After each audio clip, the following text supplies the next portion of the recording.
رزق کی برکت کا وظیفہ امام قرطبی نے لکھا ہے، حضرت انس بن مالک رضی اللہ تعالیٰ عنہ کہتے ہیں ایک شخص حضور کی بارگاہ میں آیا، کہا یا رسول اللہ صلی اللہ علیہ وسلم غربت بڑی ہے، بڑا دکھی ہوں، بڑا پریشان ہوں۔ تو حضور نے وظیفہ بتایا، فرمایا جب بھی گھر جاؤ نا گھر والوں کو سلام کہنی ہے، السلام علیکم۔ یعنی کب کہنی ہے؟ جب بھی جاؤ۔ کب کہنی ہے؟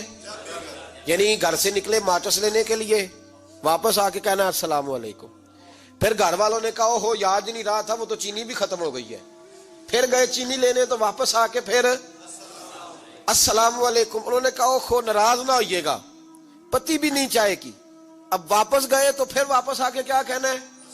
تو نبی پاک صلی اللہ علیہ وسلم نے فرمایا جب بھی گھر جا السلام علیکم کہے اور 3 دفعہ سورۃ اخلاص پڑھ دے، اور سورت بھی وہ بتائی جو سب کو آتی ہے، قل هو اللہ احد اللہ الصمد لم یلد ولم یولد ولم یکن لہ کفوا احد۔ 3 دفعہ یہ پڑھ دے۔ صحابی بڑے سیانے تھے، بڑے مسئلے حل کرتے تھے ہمارے، فٹافٹ بول پڑے وہ صحابی، کہنے لگے حضور میری تو چھوٹی سی فیملی ہے، کئی دفعہ بچے گھر نہیں ہوتے، ننھیال گئے ہوتے ہیں، تو پھر کیا کروں؟ حضور نے فرمایا جب گھر میں کوئی نہ ہو تو اپنے نبی پہ درود و سلام پڑھ دینا، تیرے نبی کا کرم تو تیرے گھر میں ہوگا نا۔ حضرت انس بن مالک رضی اللہ تعالیٰ عنہ فرماتے ہیں کہ ہم انتظار میں تھے کہ بندہ واپس آئے اور رزلٹ بتائے۔ کہتے ہیں وہ کچھ دنوں کے بعد واپس آئے تو عجیب بات کی انہوں نے، ہمسایوں سے کئی دفعہ بندے کی نہیں نا اتنی بنتی، اور کئی دفعہ لگتا ہے کہ میرا ہاتھ اوپر ہی رہے، یہ کہیں مجھ سے تگڑے نہ ہو جائے۔ کہتے ہیں وہ آئے تو نبی پاک صلی اللہ علیہ وسلم نے کہا کیا حال ہے تیرا؟ تو عرض کرنے لگے یا رسول اللہ صلی اللہ علیہ وسلم وظیفہ تو میں نے اپنے لیے پوچھا تھا اور میرے تو ہمسائے بھی امیر ہو گئے۔ حضور تو میں نے اپنے لیے پوچھا تھا اور میرے دائیں بائیں والے لوگوں کو بڑی برکت ہوئی ہے۔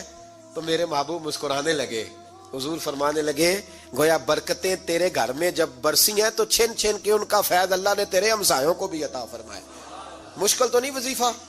کیا کرنا ہے؟ تو نہیں آکھنا مشکل لگتا مینوں، تسی کر دینا سلام لو، تسی کہنا بندے اسی ہیں تے سلام اسی لویے، تسی لو جاؤ کے دوبارہ گھر جا کے کیا کرنا ہے؟ چلے کچھ نہ کچھ 55% بولے ہی ہیں ماشاءاللہ۔